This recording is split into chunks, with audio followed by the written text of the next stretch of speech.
생각만으로 이루어지는 일은 없습니다. 그 생각이 옳은지 그른지는 행동으로 옮겨본 후에야 알게 됩니다. 잘 되면 옳고 잘 안 되면 틀린 것이죠. JT 북클럽 구독과 좋아요 버튼 꼭 눌러주세요. 처방받은 약 봉투를 바라보기만 해서는 효과가 없죠. 음식이 있는 식탁 위를 쳐다만 봐서는 영양을 섭취할 수도 배를 채우지도 못합니다. 이야기를 듣고 아는 것, 생각하는 것으로는 결과를 얻을 수 없습니다. 행동으로 옮겨야 합니다. 안녕하세요. JT 북클럽입니다. 오늘 소개해드릴 책은 다산북스 출판, 사이토 히토리 지음, 이지수 옮김, 으쌰으쌰 행동으로 행복을 맛보는 비법을 담아낸 도서 부자의 행동습관입니다. 203페이지, 4개의 장, 그 안에 42개의 이야기, 2개의 부록으로 구성되어 있습니다. 저자는 일본에서 여러 해 연속으로 오직 사업 소득액으로만 납세액 1위를 기록한 입지전적인 인물입니다. 언론에도 자세한 신상을 공개하지 않아 괴짜 부자, 별난 사업가 등으로 불린다고 하죠. 즐거운 마음과 경제적 풍요를 이루는 법을 글로 담아 여러 권의 책을 펴낸 가운데 오늘 소개해드릴 책도 그중 하나입니다. 목차는 다음과 같아요. 1장 부자의 생각, 2장 부자의 해결책, 3장 부자의 행동습관, 4장 부자의 에너지. 함께 나누고 생각해 볼 만한 이야기를 1장부터 3장까지는 각 3개씩, 또 마지막 4장에는 4개를 골라봤습니다. 먼저 1장 부자의 생각 살펴보죠. 제일 처음 소제목으로 나오는 이야기, 꿈은 목표로 삼는 순간 내 쪽으로 움직입니다. 부자의 행동습관에 대해 본격적으로 이야기하기 전에 2가지 중요한 사항부터 말해두겠습니다. 첫째, 꿈을 이루는 방법과 둘째, 문제를 해결하는 방법입니다. 먼저 1장에서는 꿈을 이루는 방법부터 살펴보겠습니다. 만약 당신에게 바다가 보이는 신축주택에 살고 싶다라는 꿈이 있다고 합시다. 그리고 그 꿈을 이루기 위해 우선 하루 3,000원씩이라도 돈을 모으자 등 현재 당신이 할 수 있는 행동을 실천하기 시작했다고 하죠. 정말 매일 3,000원씩 저금을 하다 보면 이런 곳에서 살고 싶어 또는 저런 데서 살면 좋겠다라는 추상적인 꿈이 조금씩 구체적인 목표로 바뀌게 됩니다. 꿈이 목표로 변해가는 것, 이것이 핵심입니다. 설사 당신이 내심 매일 3,000원씩이라면 평생을 모아도 모자라겠지라고 생각했더라도 실제로 매일 3,000원씩을 모으는 실천을 통해 가까운 미래에 꿈이 당신 쪽으로 다가오게 됩니다. 꿈이 현실로 다가오다니 재미있는 얘기죠. 그것을 풀어 말하자면 당신의 행동을 통해 꿈이 스스로 실현되기 위한 다양한 아이디어를 제시하는 겁니다. 꿈이 당신에게 다가오는 과정은 이렇습니다. 똑같이 바다가 보이는 건물이라면 A지역보단 B지역이 쌀 거야. 주택보다 아파트가 저렴하겠지? 신축이 아닌 중고 중에서도 좋은 물건이 얼마든지 있을 것 같아. 처럼 당신의 꿈이 실현되기 위한 아이디어가 착착 나오는 것입니다. 게다가 꿈을 이루기 위해 자신의 일에 몰입하게 되면 수입도 늘어날 뿐더러 가속의 법칙이 작용해 몇 년 뒤 정말로 꿈꾸던 집을 사게 될 수도 있습니다. 언젠가 내 가게를 갖고 싶어라는 꿈을 가진 사람은 우선 자신을 고용해주는 가게에서 열심히 요리나 기술, 경영을 배우며 경험을 쌓을 것입니다. 그러면 좋은 자리가 비었는데 한번 해볼래? 라거나 네가 이 가게를 이어주면 좋겠다 같은 식으로 기회가 찾아옵니다. 목표를 확실히 정한 사람에게는 반드시 꿈이 먼저 현실로 다가옵니다. 만약 꿈이 이루어지지 않는다는 사람이 있다면 그 이유는 꿈을 그저 꿈인 채 끝내버렸기 때문입니다. 꿈을 목표로 실천 가능한 일부터 꾸준히 해나가면 반드시 그 꿈은 이루어집니다. 핵심은 꿈을 실현시키기 위해 구체적으로 할 수 있는 일부터 시작하는 겁니다. 아무리 먼 여정이라도 한 걸음을 내디디면 반드시 그만큼 당신의 꿈에 가까워질 수 있습니다. 잊지 마세요. 이어지는 2번째 이야기. 진짜 성공은 성공이 계속 이어지는 것입니다. 다음으로 성공하는 방법을 알려드리죠. 꿈을 하나 이뤘다고 해서 그것으로 끝이 아닙니다. 진짜 성공이란 성공이 이어지는 것이니까요. 저의 경우 성공이나 대성공밖에 없었으니 예전이나 지금이나 늘 성공이 이어지고 있다고 할 수 있겠죠. 그러면 어떻게 해야 저처럼 성공을 계속해서 이어나갈 수 있을까요? 예컨대 당신에게 10억이 필요하다고 칩시다. 10억은 10원짜리 동전 1억 개입니다. 달리 환산하면 1억짜리 다발이 10개이고 1000만 원짜리 다발이 100개입니다. 평범한 사람들이 하는 일이 잘 풀리지 않는 까닭은 목표를 세우는 방법부터 서투르기 때문입니다. 평범한 사람들은 대체로 곧바로 10억 모으기라는 목표를 세웁니다. 그러고 나서 이건 안 되겠다 라며 지레 포기해버립니다. 실현하기 어려워 보이기 때문이죠. 그러나 무턱대고 10억부터 모으려 하지 말고 우선은 1000만 원 단위로 모아보면 어떨까요? 만약 10억을 모으고 싶다면 1000만 원짜리 다발을 100개 모으면 된다고 생각하는 것입니다. 이렇게 하면 10억을 모을 때까지 목표 달성의 기쁨을 100번이나 누릴 수도 있습니다. 덧붙이자면 목표를 100만 원으로 잡으면 그만큼 난이도가 낮아지니 목표 달성이 훨씬 쉬워집니다. 이 방법이나 저 방법이나 똑같지 않느냐고 반문할 수 있지만 사실은 완전히 다릅니다. 작은 성공이라도 그것을 이어나가다 보면 성공했다는 성취감이 뇌에 착착 스며들어 점점 자신감을 높여줍니다. 그러면 곧 꿈은 이루어진다는 말이 자신의 잠재의식 속으로 들어오게 됩니다. 사실 사람들 대부분의 꿈이 이루어지지 않는 이유는 이룰 수 없는 꿈을 꾸었기 때문입니다. 여러분이 정말 꿈을 이루고 싶다면 이룰 수 없는 꿈만 꾸어서는 안 됩니다. 만약 당신이 이루기 힘들어 보이는 그 꿈을 반드시 이루고 싶다면 우선은 그 꿈에 가까워지기 위한 다른 작은 꿈을 품는 것이 중요합니다. 그리고 다른 작은 꿈의 성공을 성취하며 당신이 바라던 그 꿈을 계속해서 이어나가세요. 세 번째 이야기. 꿈은 작게 시작하고 노력을 크게 해보세요. 장사란 1000만 원의 매상을 올리기 위해 목숨을 거는 일입니다. 그러다 보면 1000만 원을 벌려다가 5천만 원을 버는 경우도 종종 생깁니다. 샐러리맨으로 출세하고 싶다면 우선 대리가 되기 위해 이렇게까지 노력한 사람은 자네 말고는 없을 거야 라는 말을 들을 정도로 분발하세요. 그리고 대리가 되면 더 높은 곳을 향하는 게 아니라 당신의 아랫사람에게 어떻게 하면 대리가 될 수 있는지 가르쳐 주세요. 이렇게 하면 당신의 후임이 생기고 자연스럽게 당신은 대리보다 위의 직급으로 올라갈 수 있습니다. 실패하는 사람은 위쪽만 쳐다보고 발밑은 살피지 않는 사람입니다. 그래서 종종 보지 못한 장애물에 발이 걸려 넘어지죠. 또 하나 중요한 점은 이기는 습관 기르기입니다. 꿈을 이루지 못하는 사람은 지는 습관이 있습니다. 그러므로 이룰 수 없는 목표를 세워서는 안 됩니다. 목표란 낮게 세우는 것이 철칙입니다. 꿈은 작게, 노력은 크게를 명심하세요. 그러면 꿈을 금방 이룰 수 있을 뿐더러 꿈을 이룬 후 또 다른 꿈을 가질 수 있습니다. 이런 식으로 작은 성공을 이어나가다 보면 당신은 자연스레 이기는 습관이 붙고 천하무적이 됩니다. 그러면 좋은 기운이 저절로 나에게 흘러들어오게 됩니다. 1장에서 이렇게 세 가지 이야기를 소개해드리고 싶었습니다. 저는 세 번째 이야기를 읽다가 그렇지 않지 않나?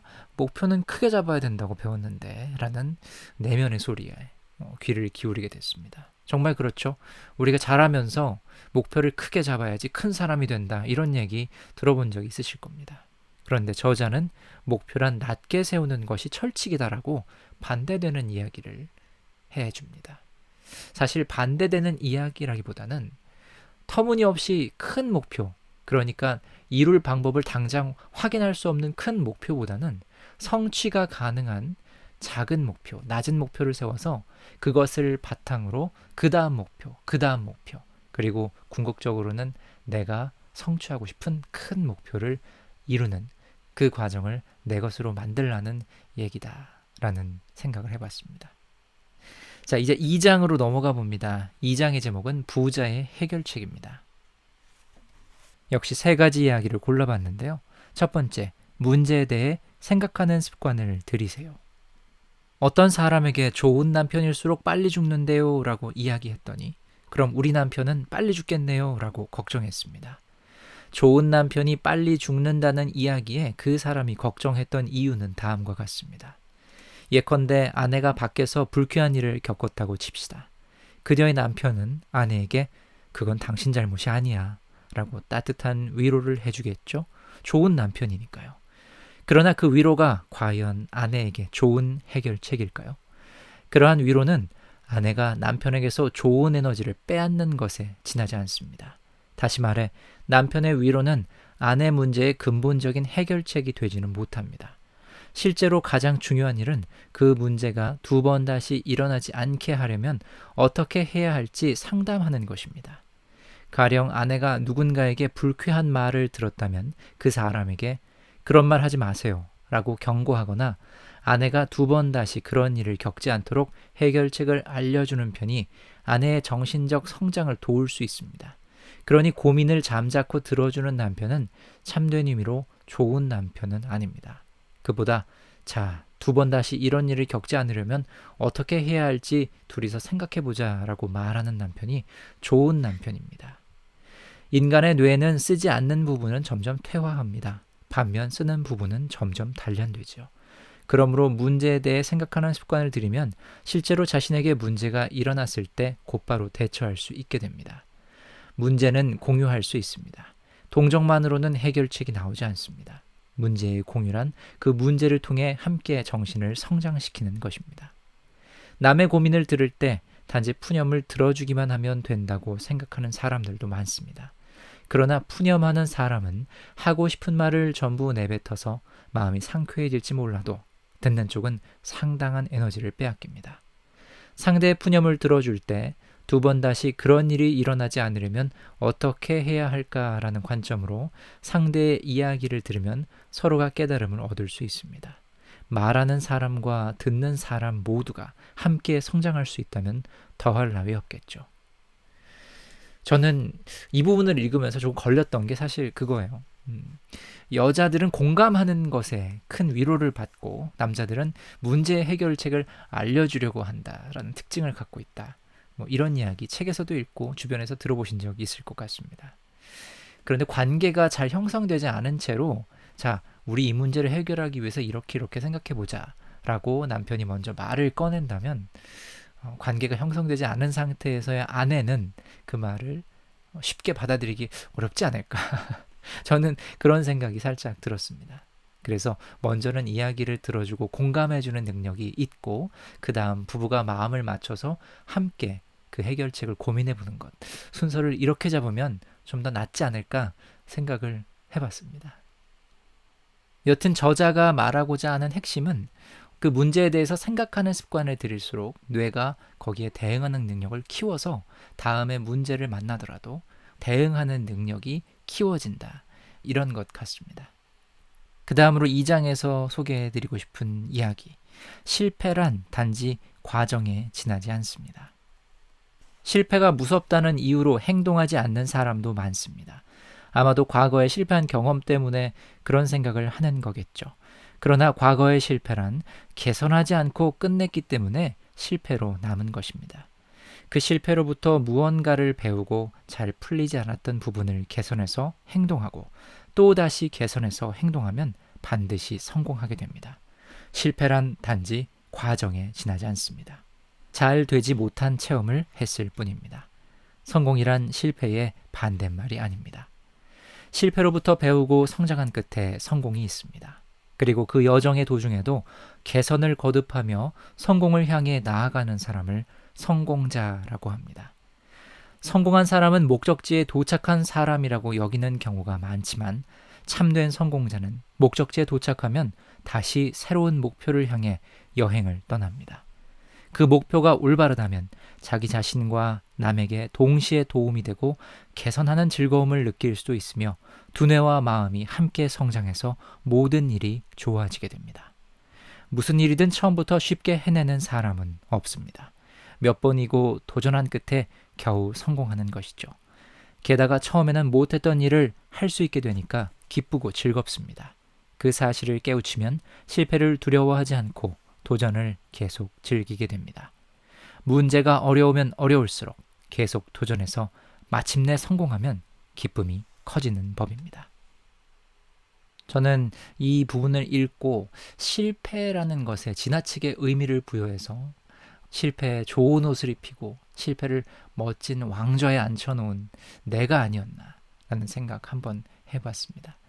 그냥 과정에 지나지 않다라고 생각을 하면 이 실패를 내가 성장하는 양분으로 삼고 마침내 성공을 거머쥘 수 있지 않을까라는 생각을 해봤습니다.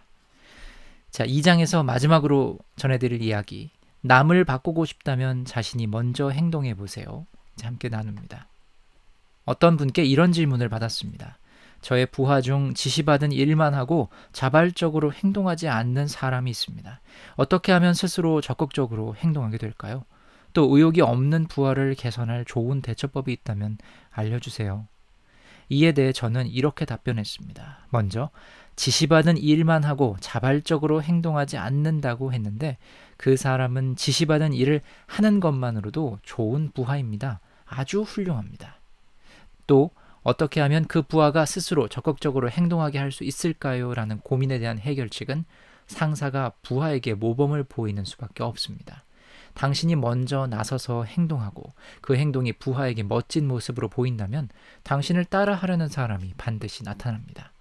단, 부하가 지시받은 일만 한다면 그것으로 충분하다는 점을 잊지 마세요. 그런 부하에게는 칭찬을 해줘야 합니다. 지시받은 일만 하면 어떡해? 라고 화내기보다 지시받은 일을 제대로 해내다니 훌륭하군 이라고 칭찬해주는 편이 그 사람의 성장에 많은 도움을 줍니다. 우리는 타인의 행동을 바꿀 수는 없습니다. 남을 바꾸고 싶다면 우선 자신의 행동을 바꿔야 합니다. 의욕이 없는 부하를 두었다면 이는 부하의 문제가 아닌 자신의 수행이라고 생각하고 행동해 봅니다. 의욕이 없는 부하라도 당신을 잘 따라준다면 그 다음에는 말하는 방식이나 업무 지시 방법 등을 연구해서 부하 직원의 의욕을 고취시키는 방향으로 당신의 행동을 개선해 나가면 됩니다. 그러다 보면 우선은 당신이 성장하고 그 부하가 당신과 인연이 있는 사람이라면 함께 성장할 것입니다. 인연이 없는 사람이라면 언젠가 그만두거나 부서 이동으로 헤어지게 되어 있습니다. 2장에서 골라본 세 번째 이야기였습니다. 회사 생활 하시는 분들도 있으실 것이고 또 사업체를 영위하시는 분들도 계실 겁니다. 그렇지 않더라도 대인관계에서 후배를 만난다거나 어린 동생을 만나서 삶을 나누거나 뭔가를 함께 하시는 경우도 있을 테죠. 그러다 보면 그 사람의 마음에 들지 않는 부분들이 눈에 들어올 때 그럴 때 어떻게 하면 좋을까 도움이 되는 그런 얘기가 아니었나 생각을 해봅니다. 우리가 다른 사람의 행동을 바꿀 수 없다. 그것보다는 내 행동을 바꿔서 그 사람이 나를 보고 따라오고 싶게끔 만들어보는 건 어떨까? 저자는 이런 권유를 하는 듯 보입니다. 일리 있는 말이라고 생각했어요. 다른 사람을 바꾼다는 것 정말 어려운 일이죠. 자, 이제 우리는 3장으로 넘어갑니다. 3장의 제목은 부자의 행동 습관입니다.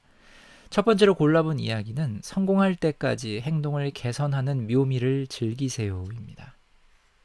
생각만으로 이루어지는 일은 없습니다. 그 생각이 옳은지 그른지는 행동으로 옮겨본 후에야 알게 됩니다. 잘 되면 옳고 잘 안 되면 틀린 것이죠. 어떤 생각이 옳은지 그른지를 판별하기 위해서는 일단 남에게 물어봐도 좋고 공부를 해봐도 좋겠죠. 하지만 어느 쪽이든 행동이 수반되어야 합니다. 지구는 행동하며 자신에게 옳은 길을 선택하는 별입니다. 성공, 즐거움, 행복 이런 것들을 찾아 나가는 별입니다. 덧붙이자면 지구는 처음부터 일이 잘 풀리지는 않는 별입니다. 당연한 일이죠. 그러니 행동했지만 일이 잘 풀리지 않았어요 라고 말하며 일일이 풀이 죽어서는 안 됩니다. 어쨌거나 성공할 때까지 계속 해보는 것이 바로 삶의 재미입니다. 성공 자체만으로 재미있는 것이 아니라 성공할 때까지 자신을 개선하며 성장해 나가는 여정이 매력적이란 뜻입니다. 모두가 성공을 쫓지만 성공이라는 목적지보다 그곳을 향해 가는 여정이 재미있는 법입니다. 여행도 목적지로 향하는 도중이 가장 즐겁습니다. 도착하고 나면 남은 일은 되돌아가는 것뿐이니까요. 저는 이 이야기를 읽고 소풍 가기 직전까지가 전날이 그 준비하는 날이 가장 재미있었던, 가장 흥미롭고 설렜던 그 기억이 들었습니다. 막상 소풍 날보다는 그 전까지가 더 즐거웠던 예전 기억이요. 3장에서 고른 두 번째 이야기는 행동하지 않는 사람도 결국 배우고 있습니다. 예요. 자신이 행동해서 잘 되었던 경험을 남에게 가르쳐주는 일은 매우 좋은 습관입니다. 하지만 일부 사람들은 시도해보기 전부터 그런 건 잘 안 될 게 뻔해 라고 속단해버립니다. 그러니 모처럼 좋은 이야기를 들려주어도 행하지 않기 마련입니다. 그런 사람들은 어떻게 될까요? 좋은 이야기를 들은 뒤 실행에 옮기지 않으면 어떻게 되는지를 체험하게 됩니다. 우리는 어쨌거나 무언가를 배우는 행동을 할 수밖에 없습니다. 아무것도 하지 않는 사람은 아무것도 하지 않는 행동을 취하면 그 결과가 어떻게 될지를 배웁니다.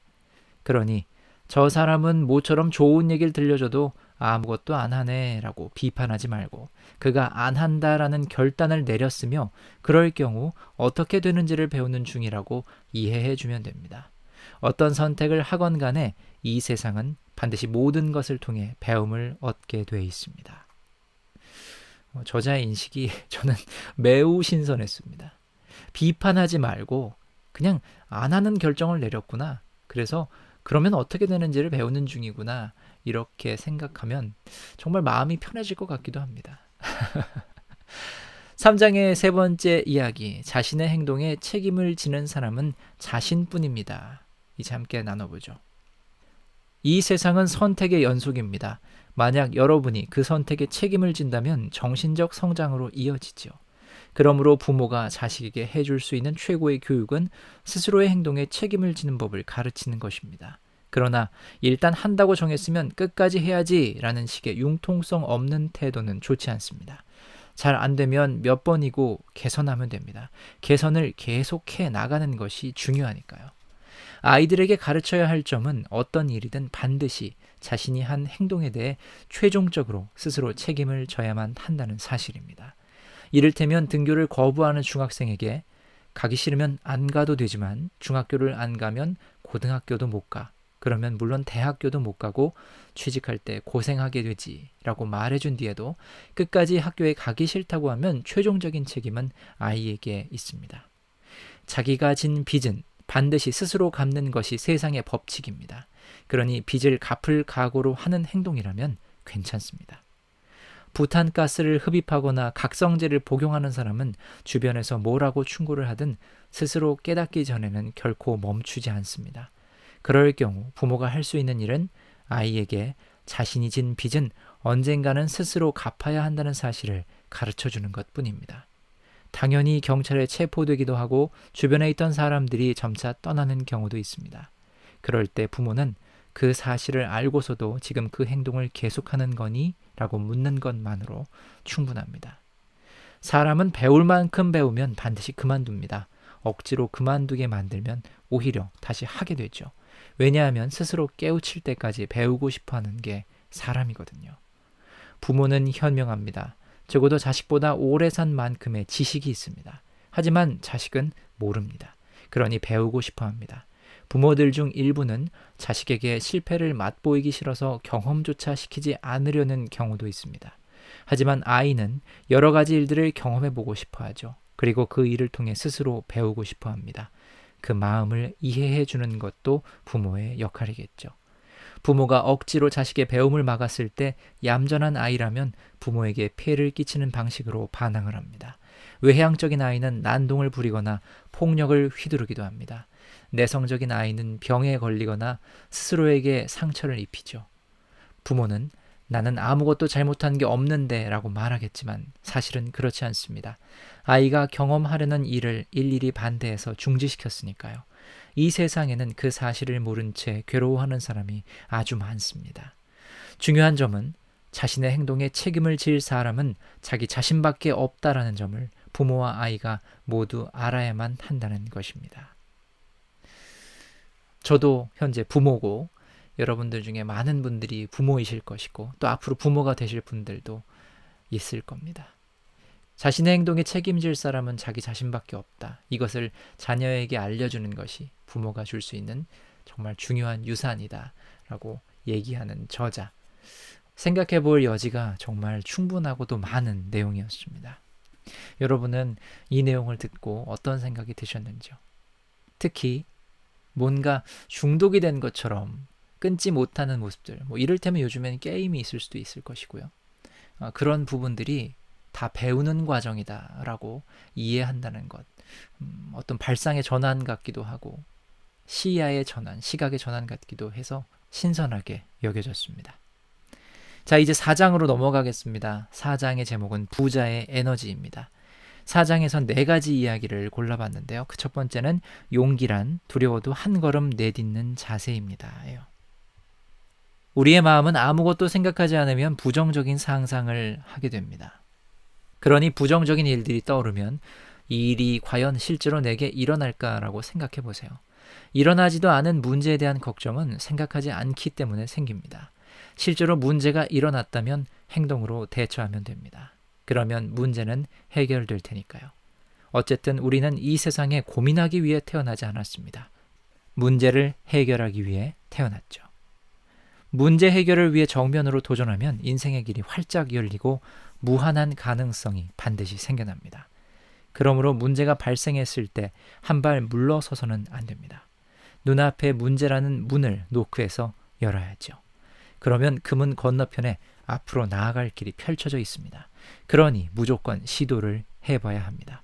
몇 번이고 해봐야 합니다. 거대한 문제를 눈앞에 두었을 때 다리가 후들거리고 용기가 나지 않아 라는 사람도 있겠죠. 하지만 용기란 두려워하지 않는 것이 아닙니다. 두려움에 떨면서도 한 발자국 내딛는 것이 진정한 용기입니다.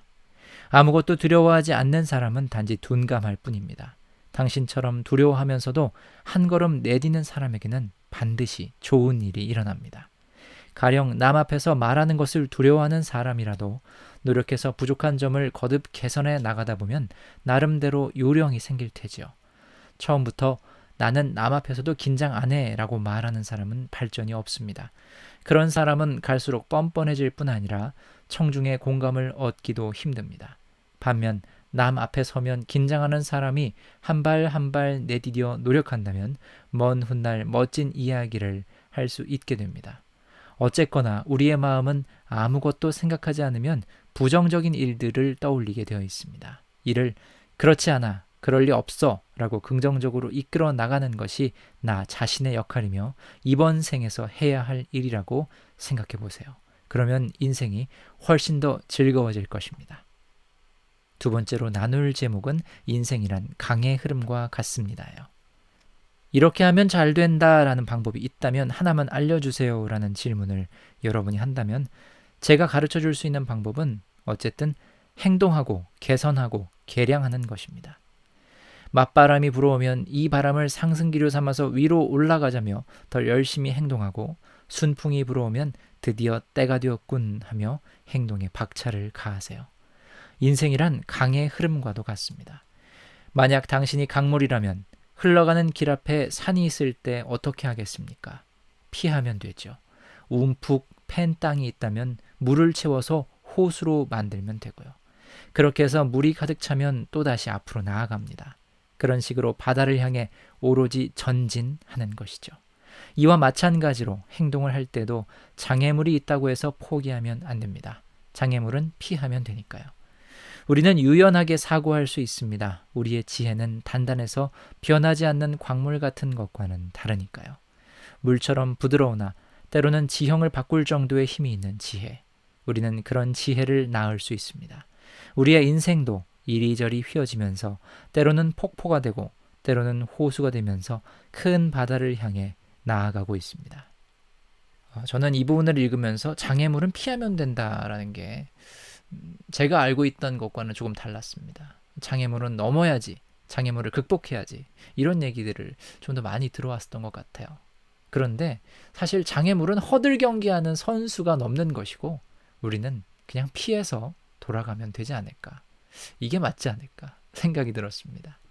사실 돌아가는 것이 시간도 그렇고 노력도 그렇고 더 많이 하게 되는 일인지도 모르죠. 그런데 맞서서 힘을 낭비하고 어쩌면 좌절감을 맛보고 주저하는 것보다는 돌아가면서 나의 목표를 향해 계속 나아가는 것, 그 연속성을 유지하는 것이 좀 더 중요한 가치가 아닌가라는 생각해 봤습니다. 세 번째, 마지막에 하는 말이 미래를 결정합니다. 함께 나누죠. 말을 할 때는 마지막에 무슨 말을 하는지가 가장 중요합니다. 예를 들어 택시를 타고 강남역까지 가주세요 라고 했다가 그냥 수서역으로 가주세요 라고 정정한다면 택시기사는 손님을 수서역으로 데리고 가겠죠. 이와 마찬가지로 괴로워 혹은 힘들어 라고 말했더라도 마지막에 그래도 즐거워 라고 덧붙이면 잠재의식은 즐거운 일을 불러일으키려 합니다. 반대로 마지막으로 한 말이 부정적이라면 부정적인 일을 불러일으키고요. 우리의 무의식에는 막대한 정보가 있습니다. 우리는 그 정보에 의식을 연결시킬 수 있습니다. 바꿔 말하자면 사람에게는 생각을 실현시키는 힘이 있습니다. 이때 생각은 그 사람이 마음속으로 한 말입니다. 그 말에 따라 그 사람에게 일어나는 일이 달라지지요. 많은 사람들은 잠재의식이 막대한 정보의 저장고라는 사실을 모릅니다. 또한 그 저장고에서 자신이 원하는 것을 꺼내거나 연결시킬 수 있다는 사실도 모릅니다. 그러니 좋은 정보든 나쁜 정보든 뒤죽박죽으로 꺼내버리는 것이죠. 마지막에 긍정적인 말로 매짐을 한다. 이것이 나의 삶을 바꿀 수 있다면 저는 매 순간 정말 그렇게 하고 싶습니다. 여러분은 어떠십니까? 자, 이제 4장에서 고른 네 번째, 이 책의 마지막 이야기입니다. 목숨은 시간, 무엇을 하든 목숨을 거는 태도가 중요합니다. 저는 사람은 몇 번이고 다시 태어날 수 있다고 생각합니다. 그러니 이번 생에서 하지 못했던 일이 있다면 내세에서 하면 됩니다. 하지만 역시 이번 생은 단 한 번뿐입니다. 그런 한 번뿐인 인생을 살아가는 저의 심정을 다음의 시로 표현해 봅니다. 절대적인 긍정, 절대적인 적극, 언제든 어디서든 목숨을 건다. 인간은 태어난 이상 반드시 죽습니다. 이 말인즉슨 인간은 태어난 순간부터 죽음을 향해 점점 나아가고 있다는 뜻입니다. 그러니 이 원고를 쓰는 지금도 저는 목숨을 걸고 쓰고 있습니다. 다시 말해 매 순간 모든 일에 목숨이 걸려 있는 거죠. 온천욕을 할 때도 목숨을 걸고 합니다. 공부를 할 때도 목숨을 겁니다. 목숨이란 곧 시간입니다. 따라서 언제든 어디서든 목숨을 건다라는 말은 그만큼의 내 시간을 드린다는 의미입니다. 절대적인 긍정, 절대적인 적극은 다음과 같은 뜻입니다. 우리의 목숨은 항상 앞으로 나아가고 있습니다. 반드시 1초씩 전진하고 있죠. 매사에 부정적이든 긍정적이든 시간은 앞으로만 나아갑니다. 긍정적으로 생각했더니 시간이 거꾸로 흘러갔어요. 와 같은 일은 불가능하니까요. 우리는 언제나 앞을 향해 나아갈 수밖에 없습니다. 죽음을 향해 전진하고 있죠. 사람은 옆을 보면서도 전진하고 뒤를 보면서도 전진합니다.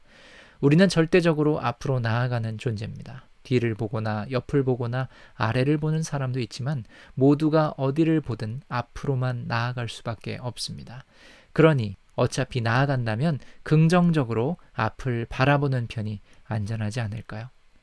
우리가 살아가는 매 순간에는 목숨이 걸려 있으니 눈앞에 있는 사람에게 친절하게 대하고 자신도 즐겁게 살아가야 합니다. 이것이 저의 생각이자 각오입니다. 라고 책을 맺습니다. 책을 읽다 보니 저자는 자신감이 정말 충만한 사람이구나라는 거를, 또 긍정적으로 사고하는 인물이구나라는 걸 확실히 느낄 수가 있었습니다. 문체도 간결하고 전달하고자 하는 핵심도 분명하게 나타내는구나라는 인상도 받았고요. 이 책에서 가장 중요한 키워드를 한 개만 고르라면 저는 행동이라는 이 두 글자 단어를 집어들 수 있을 것 같습니다. 행동을 하기까지 마음과 생각을 제대로 구성하는 법도 물론 필요하겠지만요. 여러분이 가진 행동력에 10점 만점 중 몇 점을 주실 수 있겠습니까? 시작하기 전 미리 걱정하고 접어버린 경험들이 좀 더 많았다라고 생각이 들면 오늘부터는 실패와 상관없이 행동으로 옮긴 경험이 절반은 넘어서도록 나를 바꿔보면 어떨까요? 여기까지 오늘 다산북스 출판 사이토 히토리 지음 이지수 옮김 부자의 행동습관 리뷰를 마치겠습니다. 책을 쉽게 구입해 보실 수 있는 판매처 링크 아래에 올려뒀습니다. 누르시면 바로 연결이 됩니다. 구독과 좋아요 눌러주시면 JT북클럽에 큰 힘이 되고요. 알림 설정으로 방송 업로드 안내도 받아보실 수 있습니다. 다음 시간에 뵐게요.